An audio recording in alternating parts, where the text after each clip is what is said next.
Hi, good morning, everyone, and welcome to the May Finance Committee of the New York Power Authority and New York State Canal Corporation. I'm John Koelmel. Very pleased to chair the meeting and be joined this morning by my fellow trustees, Dennis Trainor, Laurie Wheelock, Lewis Warren, Cecily Morris, and Michael Cusick. Trustee B. Gonzalez is unable to join. As we typically do, we have an abundance of NYPA and Canal Corporation staff led by Justin, and in this case, Adam Barsky. And this meeting, since it's been duly noticed, I'm pleased to formally call it to order. Hopefully everyone's had a chance to review the materials in advance and otherwise scan our agenda unless there's any recommendations or amendments thereto. I'd ask for a motion to adopt the agenda as presented. So moved. Thank you, Dennis. Second. I have a second. Second, Lewis. All in favor? Aye. Aye. Aye. Aye. Any opposed? Motion carried. Well, we have a full agenda and a number of initiatives and actions to discuss and take action on, as we typically do. We'll start our meeting in executive session. So if I could, I'd ask for a motion to conduct an executive session pursuant to Section 105 of the Public Officers Law.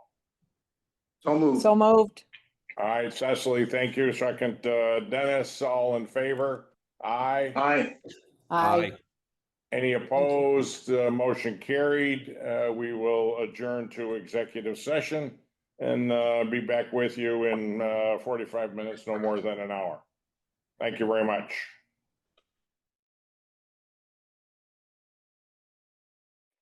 All right, we kept it moving and happy to be back. If I could, I'd ask for a motion to resume the meeting in open session. So moved. Thanks, Dennis. Second. Second. Thank you, Michael. All in favor? Aye. Aye. Aye. Any opposed? We're back in open session, and as always, no votes were taken during executive session. We all were presented with a contractor list, those who would be relevant for the actions we're taking today. I'll assume no one has any updates or amendments to what otherwise was circulated. As I said, we've got a full agenda, a number of topics. Adam will bring us up to speed on where we stand. We've got canals, a number of projects and initiatives to address and take some action on. So, Adam, why don't you kick us off with an update on how we're performing financially? Sure. Thank you, Chairman. Good morning, trustees, NYPA staff, members of the public. Through the first quarter of this year, we are ahead of our target with 24 million versus the target of 10 million. The components of that are generation revenues are ahead. That is mostly a result of higher water flow, higher generation than was in the original plan. Offset by lower energy prices. Price of natural gas has gone down significantly since we set the budget, but we are realizing the benefit of our hedges. So we have positive hedge settlements that have offset the decrease in energy prices. So those have worked out very well for us to put us ahead right now where we are on the generation. Transmission to date is running a little bit behind. Most of that is due to HTP, which is the line under the Hudson. It goes from PGM in New Jersey into Zone J in New York City, and it's not performing as well as was originally forecast. But we do see transmission revenues picking up and exceeding targets at the end of the year. We'll speak about that in a minute. Operating expenses are pretty much in line, and some emergent work at some of our small clean power plants that was unexpected is a little bit ahead there. On the non-operating side for net income, interest income is ahead of target. due to investments performing well, higher yielding investments. That is somewhat being offset by a negative mark to market on the portfolio based on the fact that interest rates in the treasury market have gone higher based on a sell-off at the beginning of the year, based on the fact that it doesn't appear as the Fed will be cutting rates as much as was originally expected. But that should all correct itself as we hold those securities to maturity. So that's not something I would expect to see come to fruition. If there are any questions on this, we could move to, otherwise we could move to the year-end projection. Before you move on, so what's the consensus now on what the Fed will do in the second half of the year? Is it one rate cut? I've seen various different forecasts, but is it one or is it two? What are you using in your next forecast? Yeah, so it's really exactly what you said. It's either right now what we see based on what the market is implying is one or two, but it's very possible we could end up seeing zero. I don't expect it to go in the other direction, that's for sure. So I don't think there's anybody putting a probability on that. But you know, because the inflation numbers appear to be stickier and not getting to where the Fed would like it to be at their 2% target, as well as there had been very strong employment numbers through most of the year. However, the last employment number last week at 175,000 was lower than the 300,000 for the prior month and lower than the forecast. Started getting people thinking that the economy is starting to slow down a bit between now and the end of the year. So the bets are sort of coming back on that there could be one or two rate cuts. But I have a hard time seeing all of that based on the calendar, because they have an opportunity in June, opportunity in September, and it's historically been the case for the Fed not to raise or cut rates too close to an election within 90 days. So they have a small window if they were going to act, and the sense is that they don't, you know, they're going to be very data dependent, and they're not in a hurry to do anything until they feel confident that they're going to reach their inflation target goals. Does that make sense? Yeah, no, that's very helpful. That's very helpful. Adam, thank you.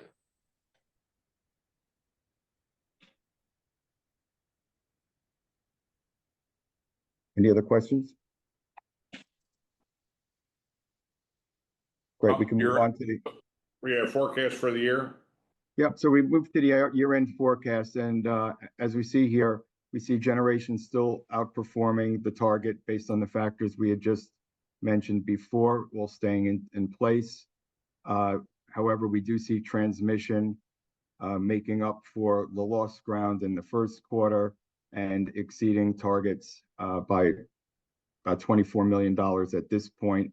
That is primarily driven by the FERC filing that we received word of last month, which will have a positive impact on transmission revenues, as well as a annual true-up that we do, which is backward-looking, that has to take into account what the actual expenses were for transmission as part of our rate filing, and those look like it will be higher as well. So we see that going in excess of the target, together with the rest of operating expenses and non-operating income. We are raising our year-end forecast from the original target of 121 to 150. So right now, that's sort of the target range that we're looking at for the year end. Yeah, I mean, I guess my big picture response is, so from an operating standpoint, it's really swung significantly on the FERC ruling and the impacts of that you didn't otherwise contemplate in the plan, right? That's correct, Chairman. I mean, we didn't want to be presumptuous, yeah, or, you know, something that we really didn't control. Otherwise, big picture, some of all of the moving parts and pieces, plans hanging together. Yep, absolutely. All right, great job. Super. Any other questions for Adam in terms of where we stand? the state of NIPA is strong. And on that note, we need to continue to support the good work being done at Canals. We've got Adam, you want to chat for a minute Sure. about our quarterly release? Yep, this is for the third quarter release, because of the next time that we meet, will not be in time. So right now we're asking for a release of $27 million. Canal's budget continues to also perform on budget, so we don't see a need for an additional release at this moment. So this is really just business as usual. Given time and circumstance, quick update on Canal. Season's going to open on schedule. It is. Yes. Yep. Next Friday. Right, next 17th is the. Go ahead, Joe. May 17th is the day they're targeting, so next Friday we should be in good shape. Okay. I'll be open. Everything's tracking. Everything's tracking. All the seasonal work that they did in the winter is wrapped up. They're just basically putting navigation buoys in and getting ready for all the navigation season. So far so good as they water up. So the boaters will be happy. Boaters will be happy. We're watching for as we water up, we're always conscious that any changes that have occurred on the embankments and things like that. So our walkers are out there monitoring as we water up, and so far so good, according to Dave. A wet April didn't cause us any stress. We no immediate stress. We had some in mid-state. There were some higher elevations in some of those areas, but nothing out of our control. Okay.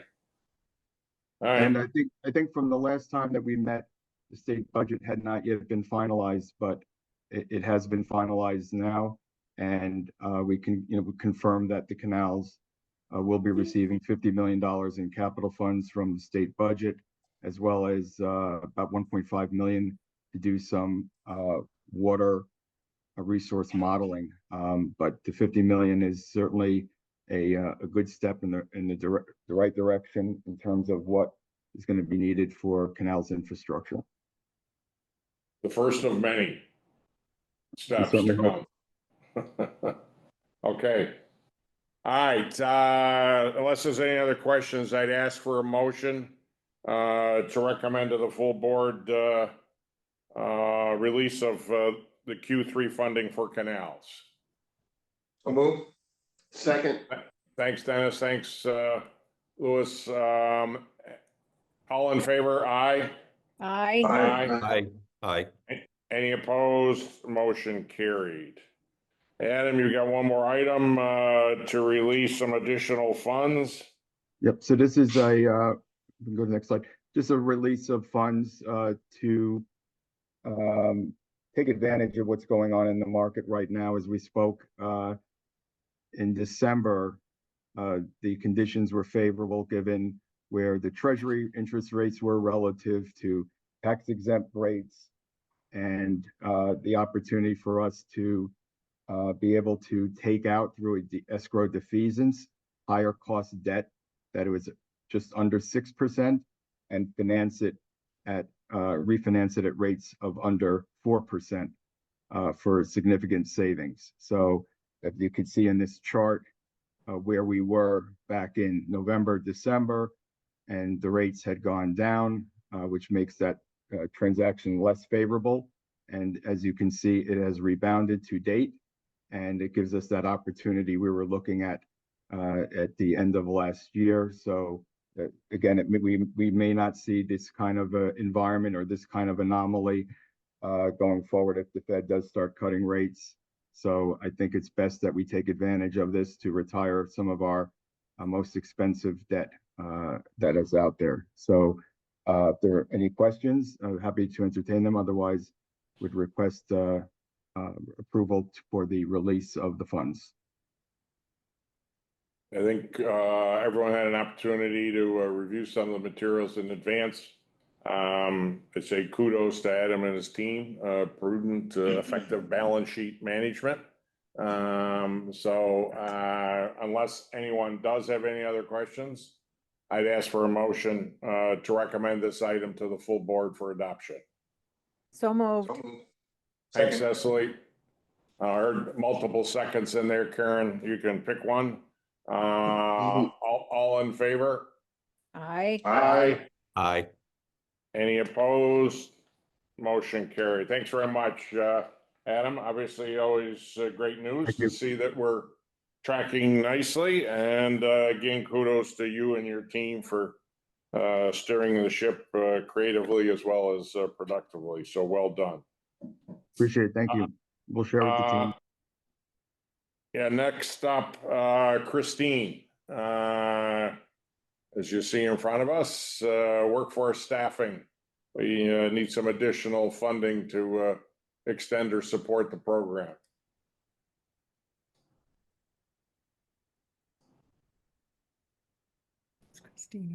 Christine, are you out there?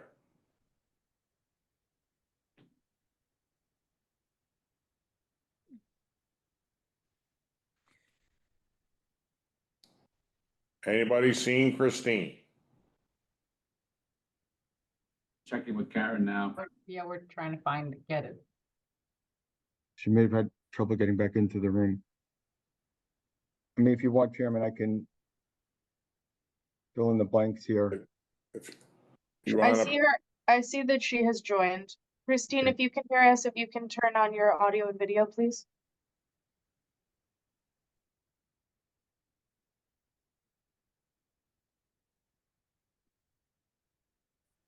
Christine? Trying to get in. I don't have any good songs to sing. I can't sing and I don't have a good one to try anyway. Christine, the floor is yours. The screen is yours. Okay, great. Sorry about that. Good morning. To keep pace with business needs, I'm here to ask for an additional $45 million in funding or increased target value for the authority-wide contingent staffing contracts. The authority-wide contingent staffing contracts are one of two that serve the contingent workforce program, the other being IT. And the purpose is to provide staff augmentation for labor gaps and for project delivery insurance. So I'm going to talk about spend and budget and forecast. We are 2.5 years into a 5-year agreement. We are 92% expended in the aggregate or released.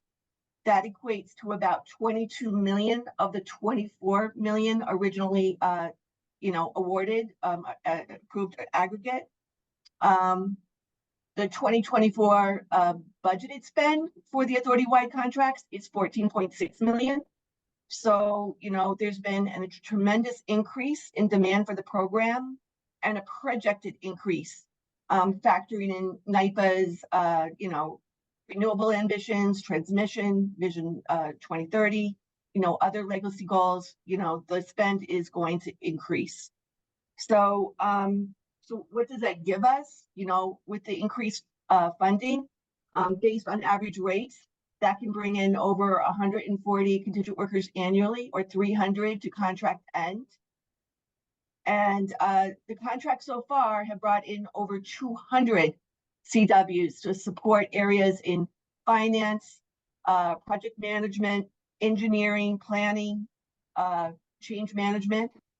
So that is why I'm asking for an additional 45 million to carry the NYPA authority-wide contracts through November 2026, which then again we would rebid and have a new set of authority-wide contracts. So just to clarify, the original request was 24 million? It was. And now you're asking for 45. So we're halfway through the 5-year term. So give us some clarity as to how we spend it all halfway through and now want twice as much to get through the second half.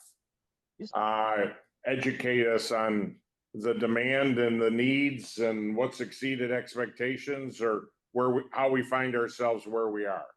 So yes, the demand has definitely exceeded, but we find ourselves, in an area where at NYPA, where we have so many legacy projects going on, and that's increasing the demand.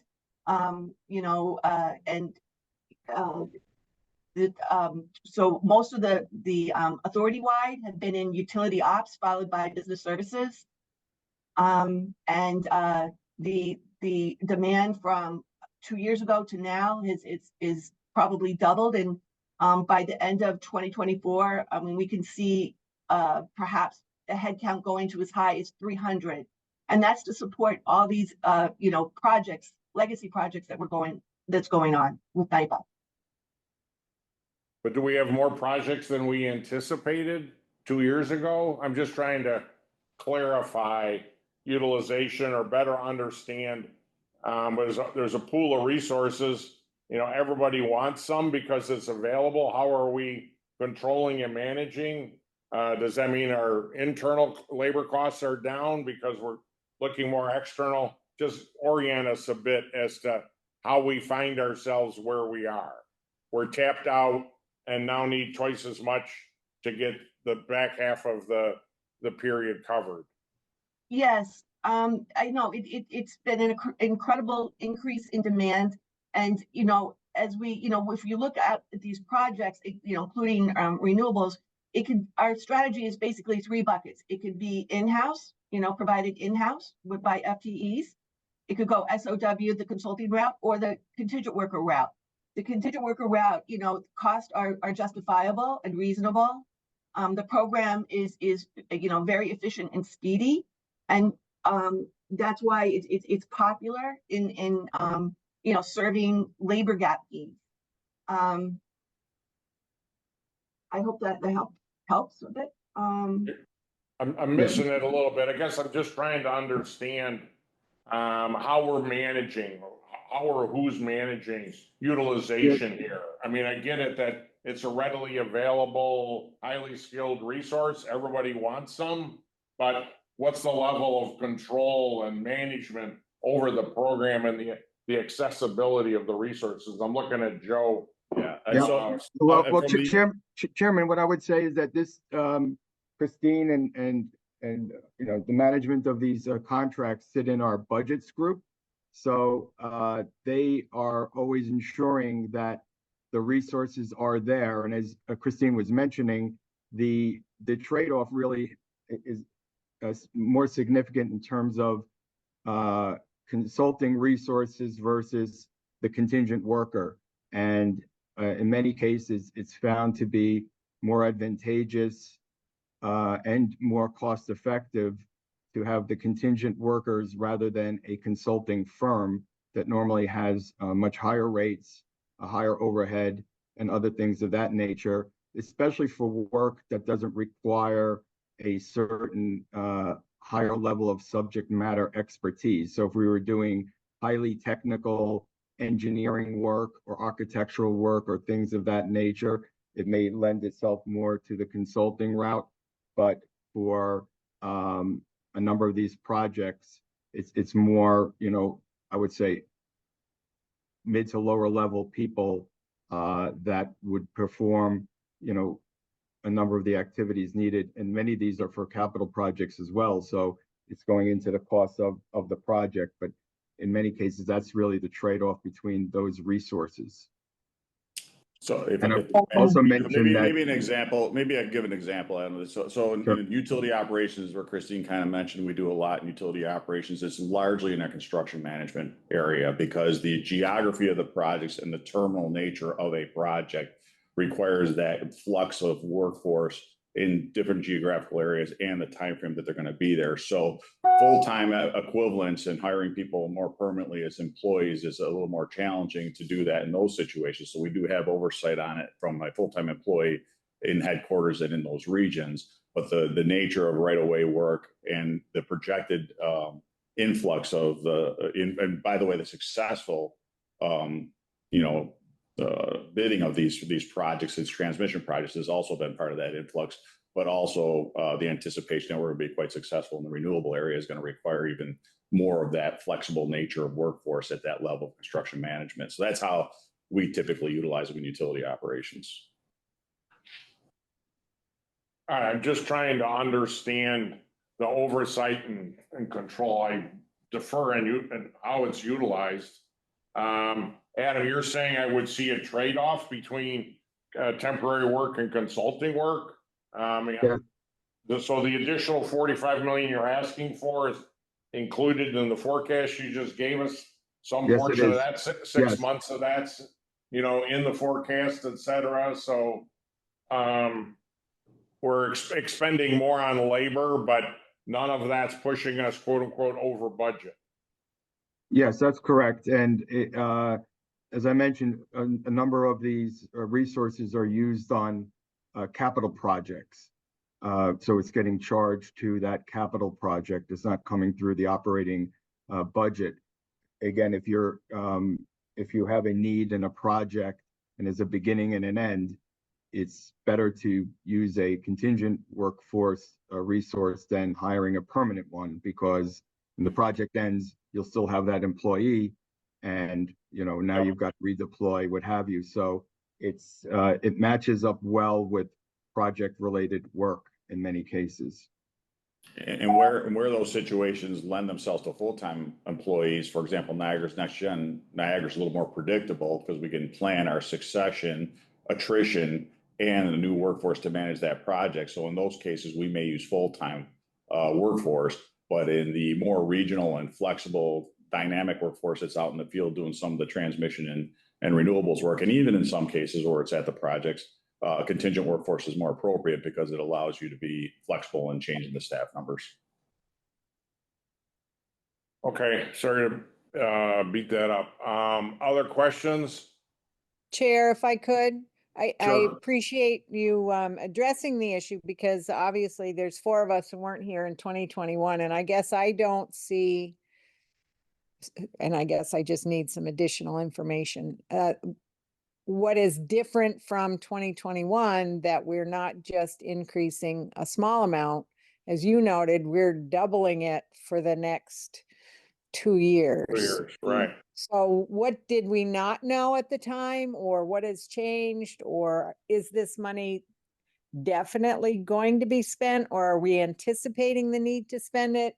Guess I need a little more info.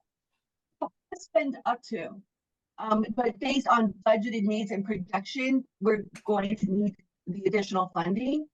And it's just there's a lot more work now than there was several years ago, and I don't believe anyone could anticipate all these legacy projects that we're taking on. In addition, Adam explained it very well. Our program is efficient and it's very cost effective. It is within federal and statutory guidelines, requirements, and it's a less risky pool and less expensive, and I think more people are availing themselves to that bucket of labor to get work done. And if you recall, back in 21, we were still in the throes and midst of COVID, and we had stopped or paused on a number of capital projects through COVID, based on the rules and the restrictions at that time. And then coming out of it, we restarted a lot of projects at the same time. And again, as you've seen, we've been taking on significantly more capital projects, certainly in the area of transmission, but certainly throughout the authority, whether it be IT related or project related work. So we have many things going on, all cylinders, and permanent full-time headcount has gone up slightly, but not significantly. And this resource has been that sort of flex resource that we've been able to tap, but probably more so than was anticipated back in 21. Adam, so that we don't filibuster this, but still get some better information. How about Cecily, Adam, or the team gives us some kind of recap? Either you're spending more than you anticipated 2 years ago on the then existing pool of projects, and or you have a larger pool of projects. So could you give us some kind of recap prior to the board meeting over the next couple of days, so we have this going into the board meeting, just a little better clarity? It's a rate and volume play, so either we're spending more on what we plan to spend, or there's just more volume of work to be done and we need authority. I think the dynamic between what was originally approved and what's being asked for, just want some better clarity. So if you could give us some kind of summary analysis that I'll call a rate volume play, that would be helpful for us over the next several days and in advance of board meeting. Cecily, is that helpful? Certainly, that's helpful. The other question I would have is, was there a similar program in place or contract in place prior to 2021? In other words, was there a 5-year program in place from 2016 to 2021, and this is 21 to 26, or is this a new They're 5-year program? cycled. I'm sorry, it's not a new program. The authority-wide contracts are on a 5-year term, which is staggered with the IT contracts. Contingent staffing contracts also on a 5-year term. So it's a continued program that supports our bottom line for staff, and operations. Thank you. And historically, were there similar periods of time or markers where what was anticipated in the beginning of that 5-year period of time that had to be doubled to complete the 5-year program? Well, not for the authority-wide contracts. I do believe we added money to IT at one point. For demand, it goes up and down. It went down, during COVID in the lockdown. And I see that, it's kind of rebounding. And, the fact that, the program is very efficient and it's speedy and it's a good labor bucket and a less expensive labor bucket than the SOW and consulting side. And I think there's just a conscious switch to go to this bucket to complete for labor gaps, as well as for project delivery assurance. Thank you. I'd appreciate any additional information you can provide to help me wrap my head around that. Okay, thank you. Yeah, request. we Thank will you. come John, back if I could back just with add, additional information. Dennis? yes, I just wanted to add, if in this report that you're gonna give us, if there's some way you can let us know, at what point you feel that your contingency workforce is just, year after year after year, do you start to say, we need more permanent full-time workforce? Is there a decision that's made, we're gonna, after 2.5 years, we're gonna say, well, we need another 3-year plan for another contingency workforce? If we would have looked at it from the beginning, especially with all the new construction projects coming on right now, at what point do we decide that maybe we do need a permanent workforce? And just for the right, we in the past, we have converted those some contingent workers to permanent workforce within the last 10 years for that very reason, when they basically make a career out of the projects that are going on.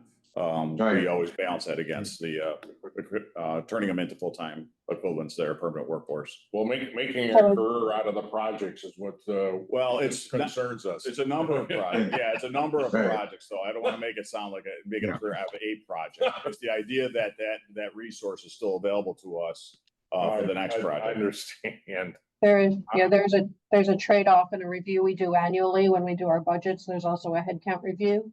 So in that review, we're looking at the use of contingent for short-term projects. They're up to 2 years versus full-time hire, to Adam's point of the additional costs that go with full-time hire and the need to redeploy. But as we look at the projects and the workload, we also look at what is the ongoing expectation, so that we are looking at what is that conversion, as Joe mentioned, to full-time headcount and expanding our permanent workforce versus, the flexibility of having contingent workers who can come in and, start and stop as required for the work needed.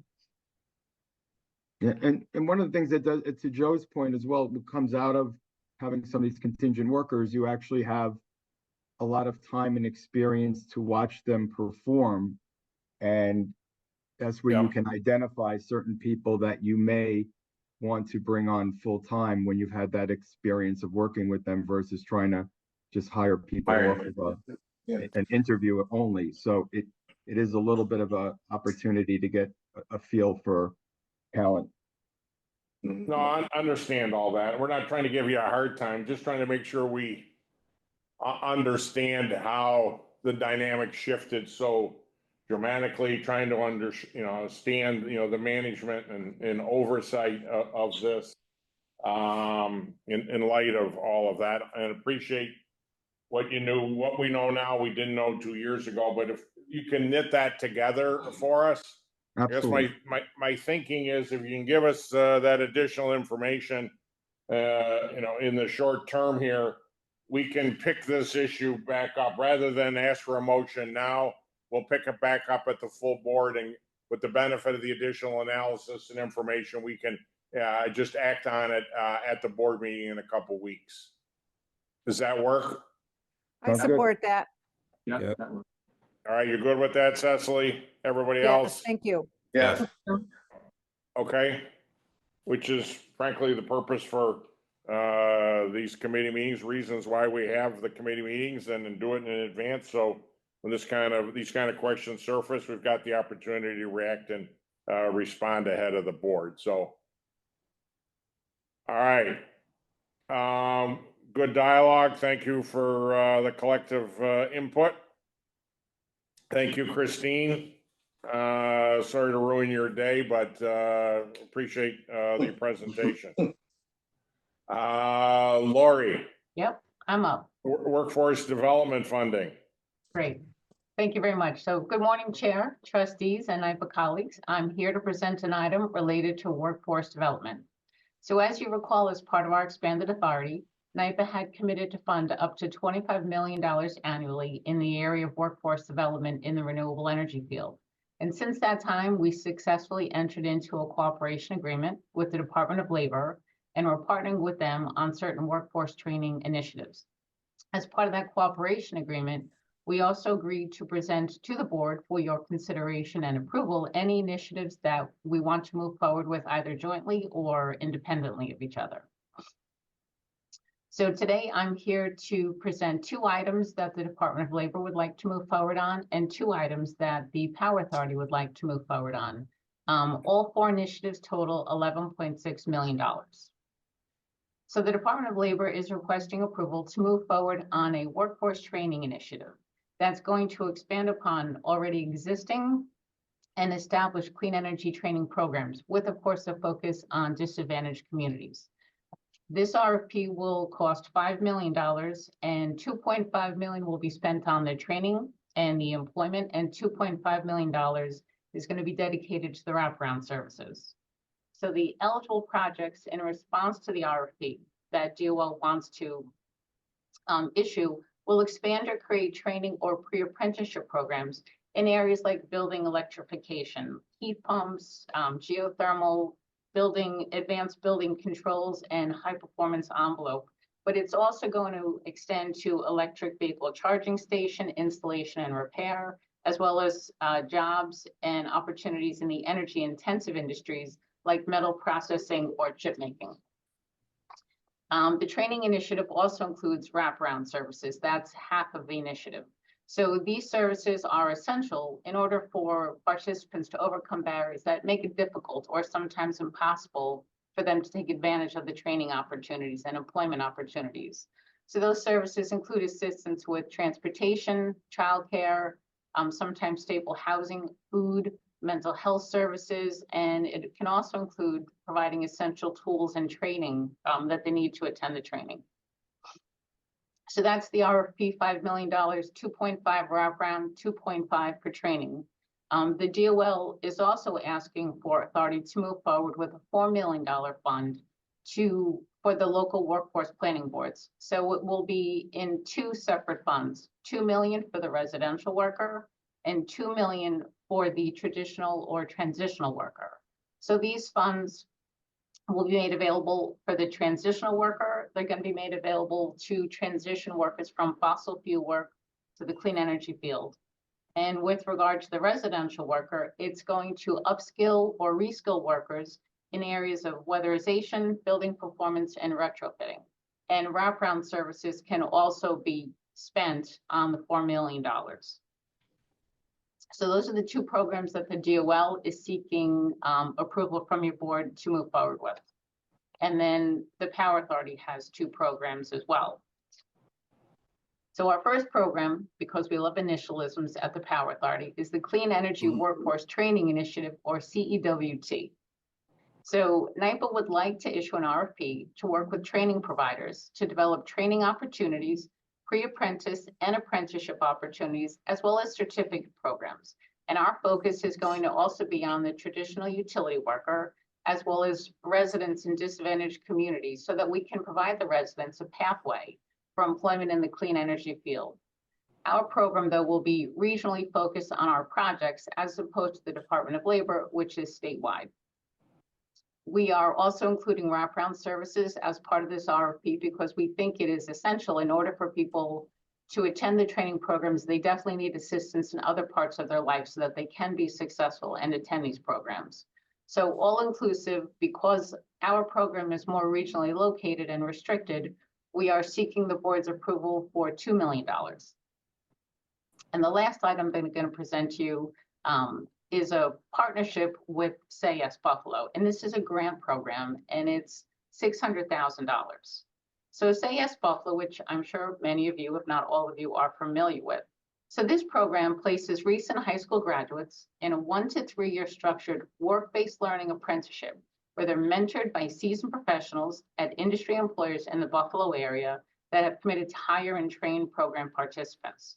The program provides the underserved youth in Buffalo equitable access with jobs and jobs where they have room to grow.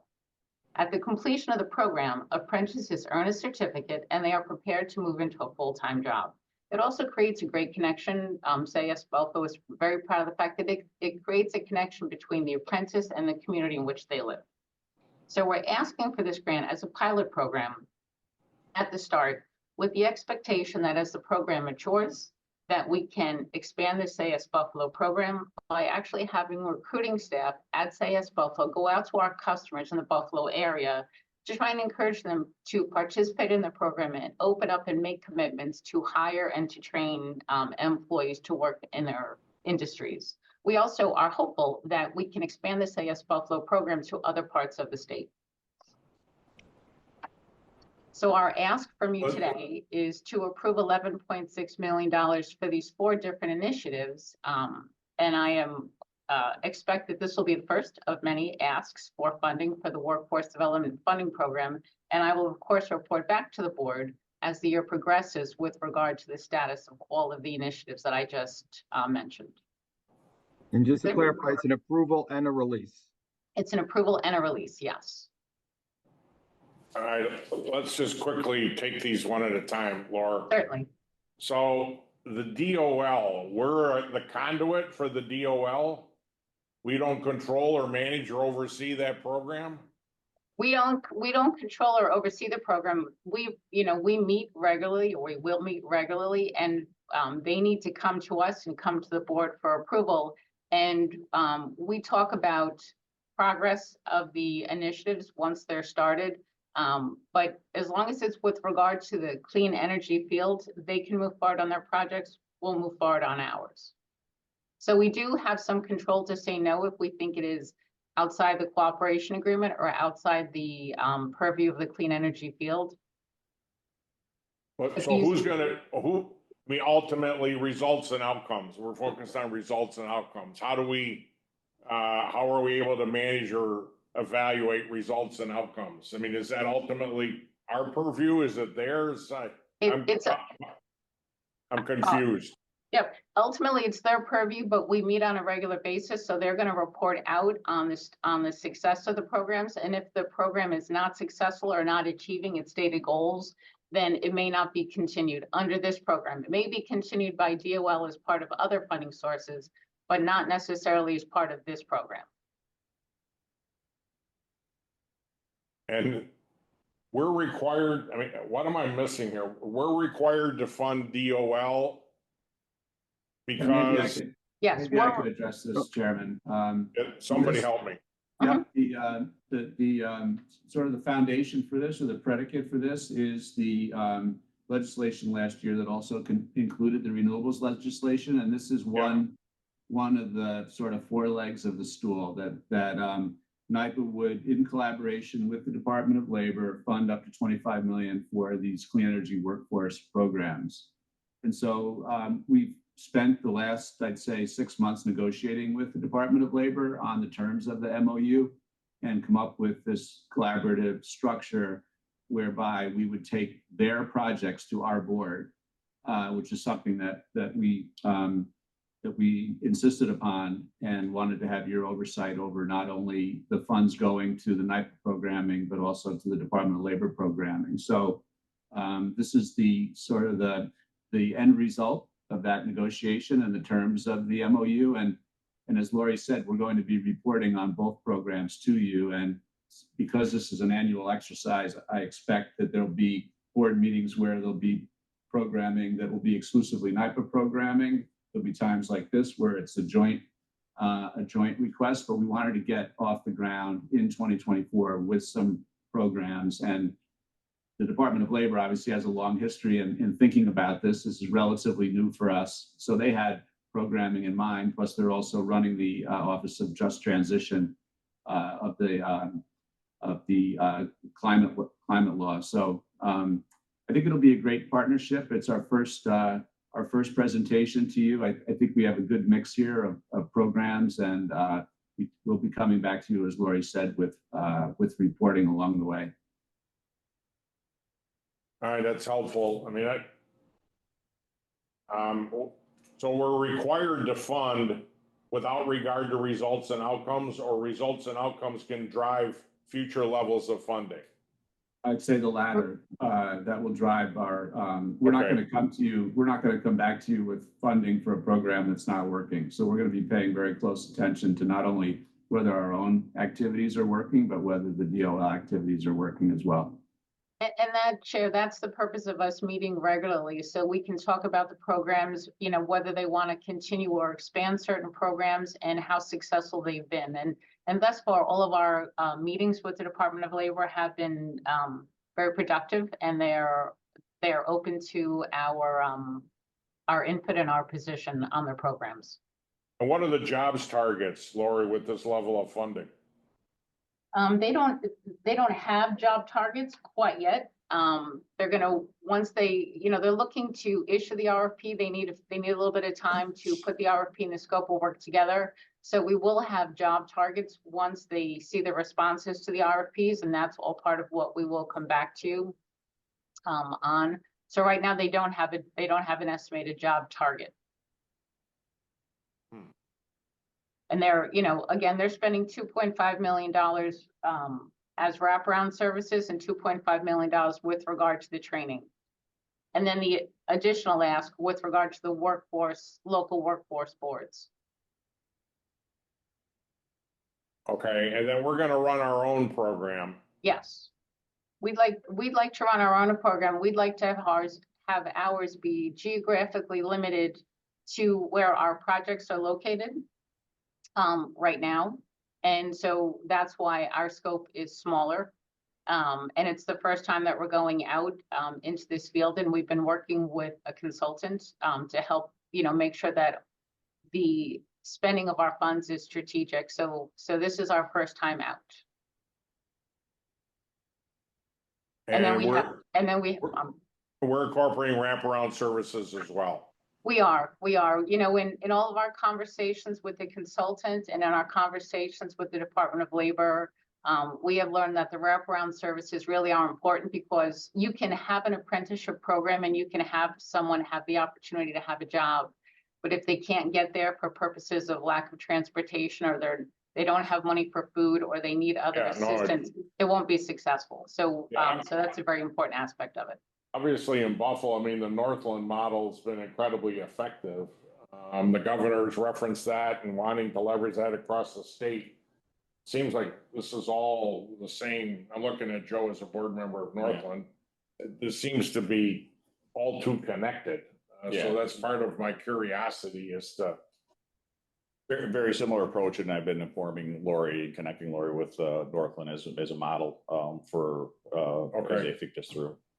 All right, Yeah, and we've been speaking with Northland and we're looking at the expansion of other training opportunities. This is the first time out, and like I said, we do anticipate coming back to you for additional funding because the pot is up to $25 million. We just obviously want to make sure that we spend it strategically. yeah.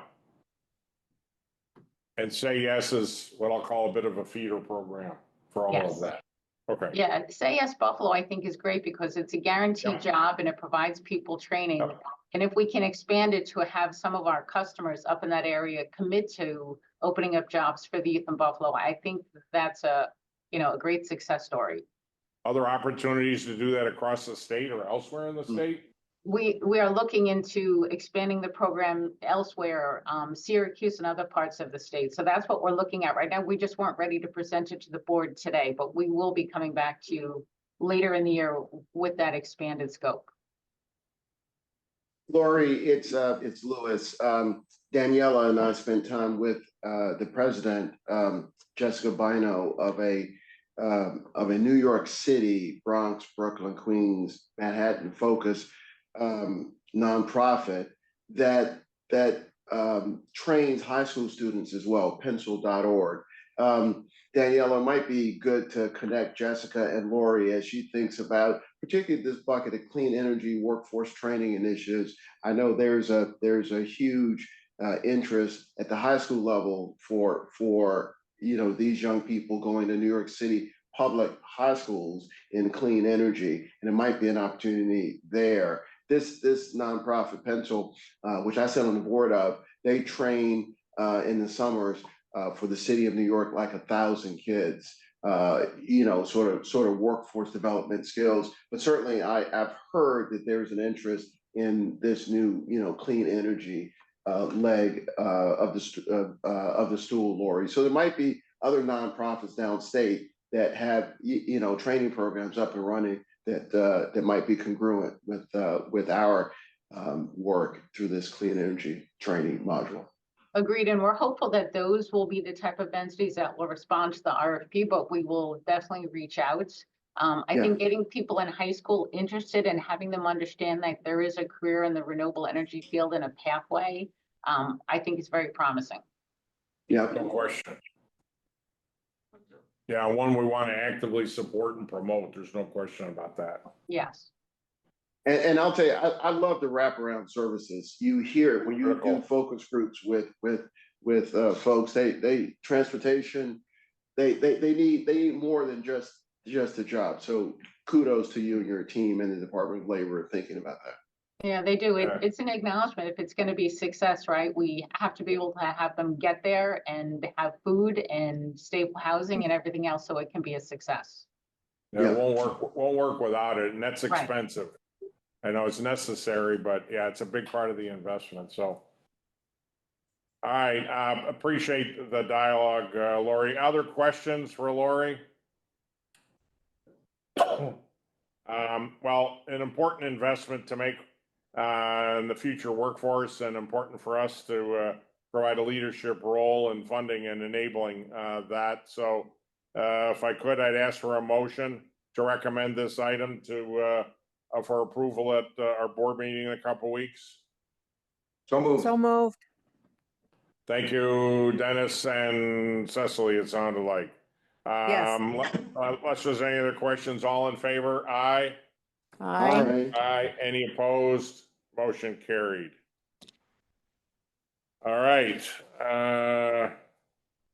Into the brick and mortar world, out of the people and talent. The White Plains office garage deconstruction.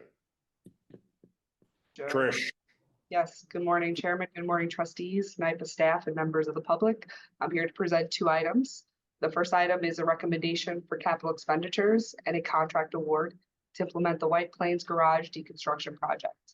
Today, we're requesting that the Finance Committee recommend approval of capital expenditures in the amount of $28.7 million and a 2-year design build contract to Hudson Meridian Construction Group in the amount of $14.7 million to the Board of Trustees at their May meeting.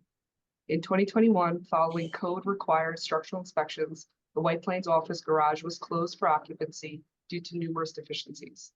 Following the closure, several alternatives were explored, and ultimately a new project commenced to demolish the existing structure, construct a new garage, repair portions of the garage that are underneath the building tower, along with exterior plaza improvements, including stormwater management and landscaping. In January 2023, an RFP was issued, and in May, 3 proposals were received. Following evaluations of those proposals, the scope of the project was reduced to garage deconstruction and repairs underneath the building tower only.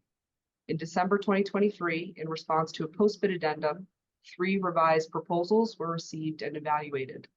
Hudson Meridian was deemed the lowest cost and best value bidder and is recommended for award. The requested capital expenditures for this work are included in the approved long-range plan and will be used for Hudson Meridian's design build contract, for direct costs, including permitting, special inspections, monitoring, and a third-party owner's engineer supporting oversight of the design build contract, indirect costs, and allowance for soil remediation and handling if required. This project is scheduled to be substantially completed by the end of 2025. Thank you. I'll now take any questions. So we knock down what's there, we stabilize the building and relative other improvements, but don't build a new one. That's correct. And at this time, Okay. staff will continue to park in local garages, including across the street, the Galleria, and a little further up Main Street as well. Well, we otherwise explore future options. Okay. All right. Seems rather straightforward. Trish, questions before we bump on to the next one? We'll have one motion address both of Chris's, but any other questions for Trish? All right. Transformers and shunt reactor value contracts. Sure. The second item is a recommendation for award and request to increase the funding authorization for a set of on-call equipment value contracts for transformers and shunt reactors. Today, we're requesting that the Finance Committee recommend approval of 3 equipment value contracts to HEICO, Hyundai, and QSI, doing business as Pennsylvania Transformer Technology, and an increase in authorized funding in the amount of $100 million to the Board of Trustees at their May meeting. At their March 2022 meeting, the Board of Trustees approved 2 value contracts to Hitachi Energy USA and Royal Smith Transformers to design, fabricate, and deliver substation transformers and shunt reactors in the aggregate amount of $110 million and for a term of 10 years. Services under these contracts also include the assessment and repair of existing transformers and shunt reactors if needed. There are numerous projects in the authority's current and long-range plan that have identified needs for new transformers and shunt reactors. Having these contracts in place allows us the flexibility to competitively mini-bid amongst this pool once a specific project or scope of work has been approved for implementation. Current projects that are and will continue to draw from this pool of contracts include Smart Path Connect, East Garden City Substation Upgrade, and the replacement of the shunt reactors at Astoria Annex.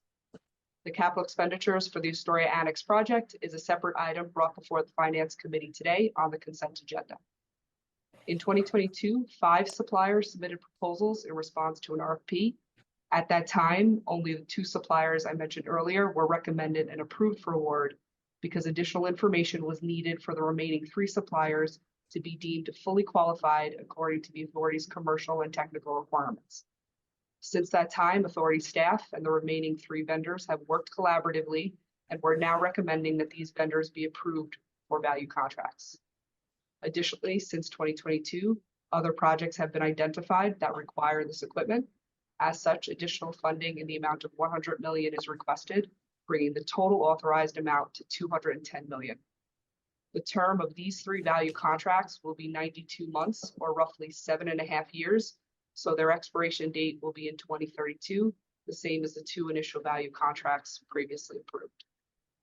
Thank you. I'll now take any questions. So we had 100 million with 2 providers, and now we're asking for another 110 million with the additional 3 providers. Yeah, that's correct. And just maybe thinking about the questions that were asked of one of the previous items today, just wanted to maybe give an example for the East Garden City upgrade project. we're purchasing 2-phase angle regulators, which is basically a type of transformer. So for just that project, for 2 pieces of equipment, that release will be on the order of $70 million. So you're talking very large pieces of equipment, very expensive. So hence the need for an additional $100 million in authorization. Yeah, so the original 100 million and 2 providers contemplated how many pieces of equipment? I couldn't say exactly, but it included projects like Smart Path Connect, TLEM, other projects in the portfolio. But a project like East Garden City substation upgrade was not contemplated at that time when these contracts were brought to the board. So that project alone will eat up a good portion of the 100 million that we're Eats up asking. so you're saying eats up 70% of the 110. Yeah. Got it. Okay. Questions for Trish? Trish, how do you feel about the supply chain getting these big, I mean, like the East Garden City, you know, $70 million transformer? Do you have line of sight that once you let that contract out, that you actually in what, 12, 24 months get the transformer at the back end? Sure, I think supply chain risk is top of mind for all of us lately these days. So to stick with the same example, right, those 2 transformers for East Garden City upgrade, placing the order today, those units will not show up until 2028, 2029. So I think it's really important that we put these long-term contracts in place. We expand our pool of qualified suppliers because there's quite a huge demand in the industry today. So if we're not able to have options in our pool, qualified options, you know, we could be at risk of not making some very important delivery dates for some of these projects. And I think on the quality side, we do have a team of qualified engineers here, quality assurance inspectors. We also outsource quality assurance, right, to maintain right quality right along that fabricating, right along with the vendor in their factories, and then obviously supporting any factory acceptance testing before it's officially shipped to the site. Yeah, that's helpful. I mean, it's been a theme. I mean, you guys have talked about it's important we get in the queue because the number of suppliers has increased, the demand does, and you know, we've got to get in the queue early. So, okay, helpful. Anything else for Trish? If not, I'd otherwise ask for a motion to recommend the 2 items she presented, the deconstruction of the garage as well as the transformers and reactors for approval in a couple weeks. Thank you. I'll second. All right. I'll second. Lewis and Dennis tag team in it. All in favor? Aye. Aye. Aye. Any opposed? Motion carried. Thank you. All right. Our discussion agenda will conclude with Dave Mellon and some Canal's updates and items. Morning, Mr. Chairman, trustees, colleagues, members of the public. I'm here today to present 2 items to the Finance Committee, both of which are recommendations for award. The first is relative to Canal Dam Safety Engineering Support Services. And the recommendation is the Finance Committee give us their support in awarding a $40 million contract in aggregate for a 5-year term to the 5 firms listed on the slide being shown. In terms of background and need, this is driven mostly by the significant amount of infrastructure present at the Canal Corporation, almost 1,000 water impounding structures, over 100 DEC regulated dams, and almost 150 miles of canal embankments, plus hundreds of other types of assets. The scope is basically it's dam safety engineering support for a variety of circumstances, and including inspections, engineering analysis, modeling, emergency action plan development, and others. Additionally, this contract and the services that come with the contract would allow us to comply with our dam safety policy, as well as comply with the New York Code's rules and regulations and the environmental conservation law. in essence, this is, there's so much of a focus on dam safety at canals. This is really tied to our core work and the biggest concerns that we have from a public perspective. In October of 23, an RFP was advertised in the contract reporter. 36 suppliers were invited to participate in the bid. We received 9 bids, and through the normal evaluation process, we ended up with the 5 firms shown in the lower left slide.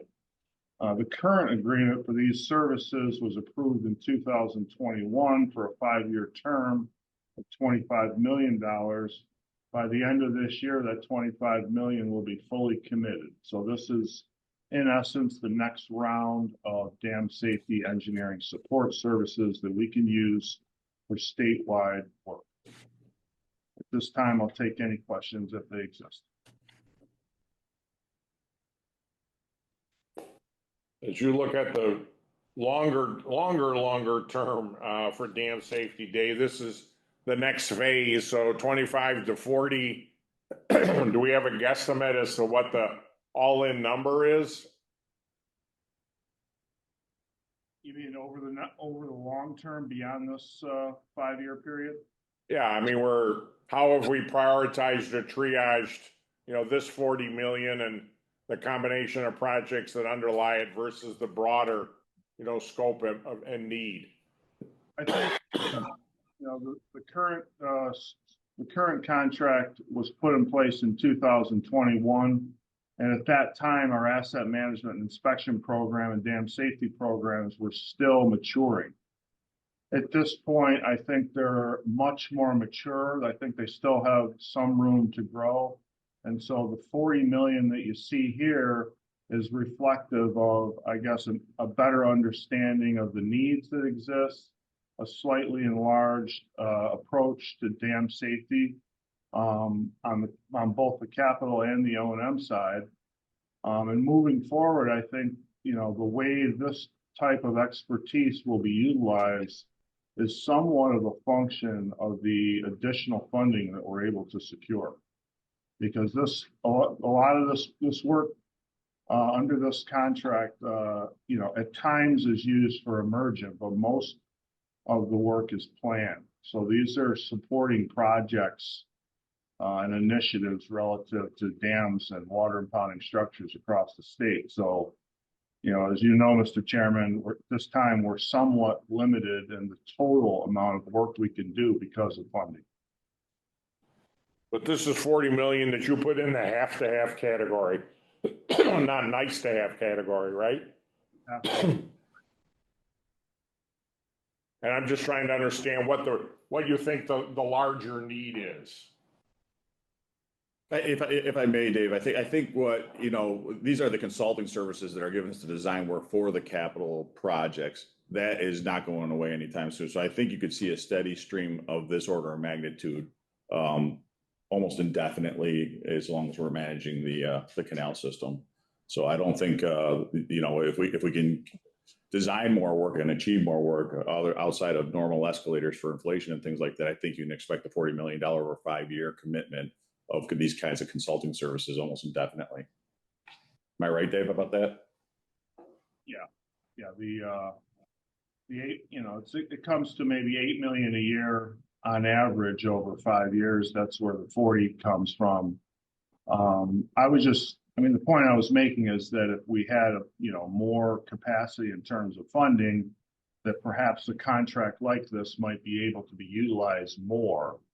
But in terms of our delivery and our capacity on the project management side, this supports that. So the 40 million, I think, equates to the current state and what's projected over the next few years in terms of need. Okay. All right. Other clusters questions? Why don't you move on to your second presentation? Okay, so the second item is similar. It's also a recommendation for award, and this is relative to our on-demand infrastructure contracts. In this case, we are hoping to get the Finance Committee's support for the award of 3 contracts, basically a Western, a Central, and an Eastern contract in varying amounts as shown on the slide to 3 different firms. The background for this is that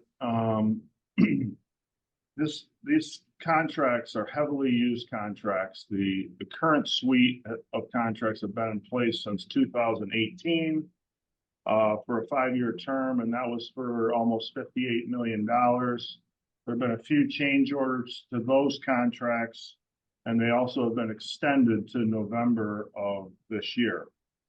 A relatively low balance remains on the order of $5 to $6 million. So the current suite is almost exhausted. This is the next suite of contracts for another 5 years. And for the most part, these allow us to address emergency and time-sensitive work. So the time-sensitive could be something that perhaps isn't an emergency, but there's an urgency to it, and it may need to be addressed, in the next few weeks, few days, months, something like that, much quicker than our project development process would allow. And this allows us to quickly react to not only public safety issues, but also things that may affect navigation or perhaps pose some risk to the environment. As I mentioned, heavily used, the current suite of contracts is averaging almost 30 assignments per year. There does seem to be a central and westward lean in terms of where most of the assignments are.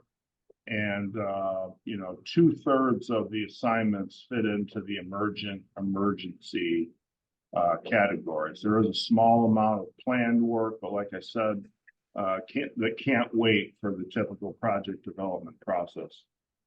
Dam safety, navigation, and infrastructure represent the 3 biggest areas where assignments may be made under this contract.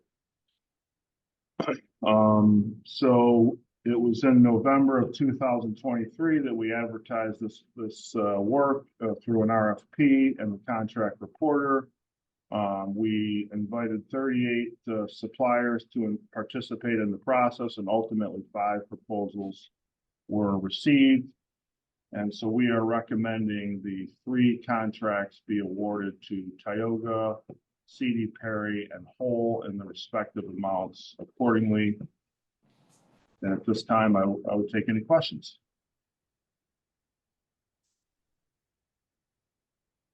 All right, so just round numbers, 10 million a year for the next 5 years to firefight emergency and problematic issues. Yes.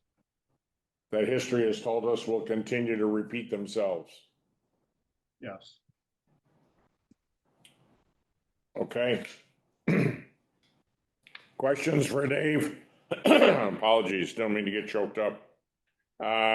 If not, I ask for a motion to recommend these 2 items for approval at our board meeting in a couple weeks. So moved. Second. Thanks, Laurie. Had a second in there, Dennis, it sounded like. Unless there's any other discussion, all in favor, aye. Aye. Any opposed? Motion carried. All right, lastly, consent agenda item has been referenced earlier by Trish, but hopefully everyone's had a chance to review the materials in preparation for today's meeting. Assuming so, I'd ask for a motion to approve the consent agenda item as presented. So moved. Thanks, Dennis. Have a second? Seconded. Thanks, Laurie. Any questions for anyone on the consent agenda? Otherwise, all in favor? Aye. Aye. Any opposed? Motion carried. Unless there's any other matters that come before us, that concludes our Finance Committee meeting for today. As consistently referenced, the items that we've recommended be brought forward to us as a full board will be done so in a couple of weeks. And we as a committee will reconvene in a couple, I'll say a couple months, but as I see here, Tuesday, June 25th.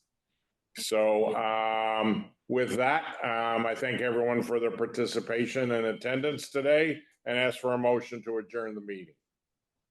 So moved. Thanks, Second. Dennis. Thanks, Cecily. All in favor? Aye. Aye. Any opposed? Meeting is adjourned. Thank you, one and all. Have a great day. Enjoy the sunshine. And see you committee member or board members in a couple weeks. Thank you. Thank you.